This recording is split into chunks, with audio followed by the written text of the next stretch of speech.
കാർഷിക വാർത്തകൾ. ഏലക്കയ്ക്കും നാളികേരത്തിനും വൻ ഡിമാൻഡ്. കുരുമുളക് കർഷകർ ആശങ്കയിൽ. റബ്ബർ വിപണി നിശ്ചലം. ഏലക്ക ഉൽപാദന മേഖല ക്രിസ്തുമസിലേക്ക് ശ്രദ്ധ തിരിച്ചതിനാൽ പ്രമുഖ വിപണികളിലേക്കുള്ള ഉൽപ്പന്ന നീക്കത്തിൽ ഗണ്യമായ കുറവ്.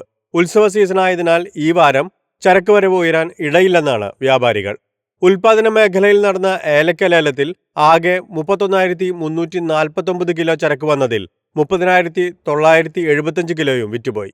കയറ്റുമതിക്കാരിൽ നിന്നും ഉത്തരേന്ത്യൻ വാങ്ങലുകാരിൽ നിന്നും ഏലത്തിന് ശക്തമായ ഡിമാൻഡ് ദൃശ്യമായി. വലിപ്പം കൂടിയ ഇനങ്ങൾ കിലോ 3,263 രൂപയിലും ശരാശരി ഇനങ്ങൾ കിലോ 2,895 രൂപയിലും ലേലം കൊണ്ടു. സംസ്ഥാനത്തിന്റെ പല ഭാഗങ്ങളിലെ തോട്ടങ്ങളിലും കുരുമുളക് കൊടികളിൽ നിന്നും തിരികൾ അടരുന്നത് ഉൽപാദകരെ ആശങ്കയിലാക്കി. കാലാവസ്ഥ മാറ്റമാണോ അതോ മറ്റെന്തെങ്കിലും രോഗലക്ഷണമാണോ ഇതിന് ഇടയാക്കിയതെന്ന് കർഷകർ വിലയിരുത്തുന്നുണ്ടെങ്കിലും ഇക്കാര്യത്തിൽ ഇനിയും വ്യക്തതയില്ല.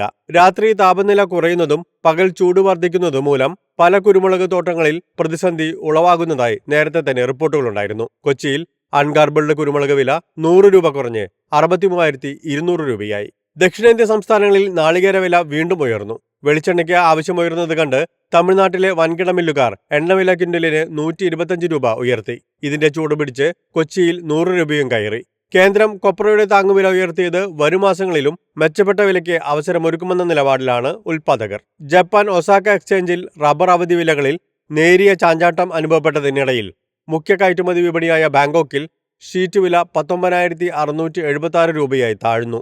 കേരളത്തിലെ വിപണികളിൽ 4 ഗ്രേഡ് ഷീറ്റ് കിലോ 18,700 രൂപയിൽ വിപണനം നടന്നു. News desk MyFin TV.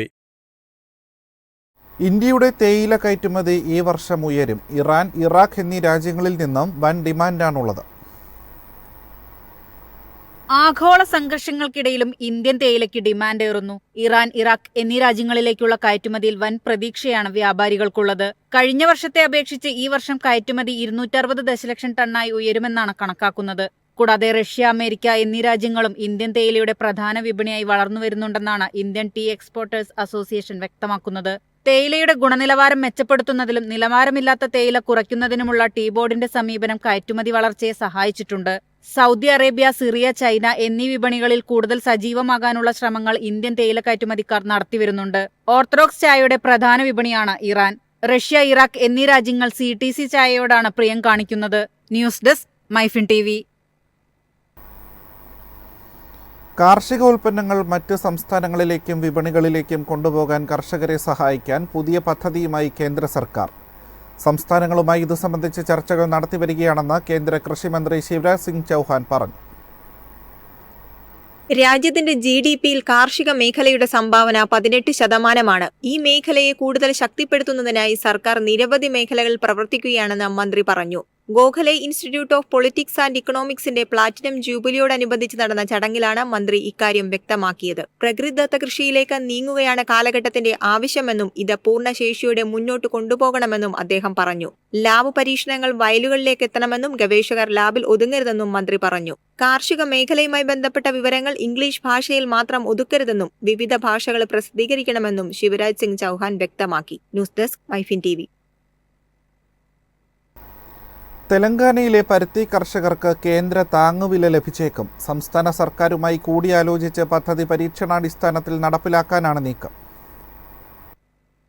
പരുത്തിവില താങ്ങുവിലയേക്കാൾ കുറയുമ്പോഴുണ്ടാകുന്ന വ്യത്യാസത്തിന് നഷ്ടപരിഹാരം നൽകുന്ന ഭവന്തർ ഭുക്തൻ യോജനയുടെ ഭാഗമായി പുതിയ പദ്ധതി നടപ്പിലാക്കാനുള്ള തയ്യാറെടുപ്പിലാണ് കേന്ദ്രം. തെലങ്കാനയിലെ അദിലാബാദിൽ നിന്നുള്ള പരുത്തി കർഷകർക്കായിരിക്കും ഇതിന്റെ ആനുകൂല്യം ആദ്യം ലഭിക്കുക. കർഷകരുടെ ഓൺലൈൻ രേഖകളുടെ മികച്ച ലഭ്യതയാണ് അദിലാബാദിനെ തിരഞ്ഞെടുക്കാൻ കാരണമെന്നാണ് സർക്കാർ വ്യക്തമാക്കുന്നത്.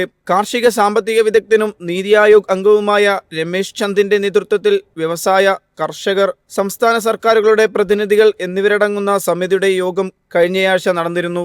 News desk MyFin TV. കാലാവസ്ഥാ വ്യതിയാനം കരിമ്പിന് വെല്ലുവിളിയാകുന്നു. 8 വർഷത്തിലെ ഏറ്റവും വലിയ ഉൽപാദനക്ഷാമം പ്രവചിച്ച് കർഷകർ.